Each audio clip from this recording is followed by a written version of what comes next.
High, আজকে college থেকে ফিরে এসে তোমাদের সাথে ভিডিও করতে বসে গেছি। আজকে কলেজ থেকে ফিরে আসার সময় কিছু টপ কিনে এনেছি। অনেক দিন ধরেই আর কি দোকানে খোঁজ করছি এই ধরনের টপগুলো, তো সেগুলোই তোমাদের সাথে শেয়ার করবো। চলো ভিডিওটা দেরি না করে শুরু করি। এই ধরনের টপগুলো আমি খুঁজছিলাম। এগুলো কিসের জন্য খুঁজছিলাম তোমাদের সেটা পরে জানাবো, আগে তোমরা টপগুলো দেখে নাও। সাইজটা খুবই ছোট। এই ধরনের টপগুলো আমার কিছু ইনডোর প্ল্যান্টস লাগাবো হিসেবে আমি খুঁজছিলাম। বাথরুমে কিছু গাছ অ্যাড করবো যাতে বাথরুমের শোভাটা একটু মানে বৃদ্ধি পায়, আর যে এয়ারটা খুব ভালো মতো পিউরিফাই হয়।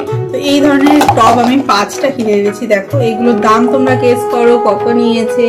আগের বার এই ধরনের টবগুলো আমি যেটা কিনেছিলাম সেটা তোমাদের সাথে আগের ভিডিওতে শেয়ার করেছি, সেগুলোর দাম নিয়েছিল তোমার 15 টাকা করে। এই টবগুলো একটুখানি খুবই স্মল সাইজের, যেহেতু আমি কিছুর ওপর রাখবো সেক্ষেত্রে হালকা হালকা জিনিস থাকে বাথরুমের ভেতর, তো সেগুলো হালকা টবের প্রয়োজন হয়। এগুলোর দাম নিয়েছে মাত্র 10 টাকা।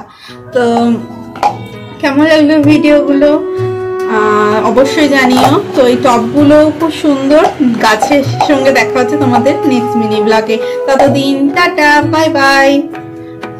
ও হ্যাঁ, আরেকটা কথা বলতেই ভুলে গেছি, তোমরা যারা প্রথম আমার এই চ্যানেলে তারা কিন্তু ভিডিওটা ভালো লাগলে অবশ্যই লাইক করে এবং নিচে থাকা বেল আইকনে প্রেস করে নিও যাতে আমার ছাড়া ভিডিও তোমার কাছে সবার আগে পৌঁছে যায়। সাবস্ক্রাইব করতে ভুলো না। টাটা।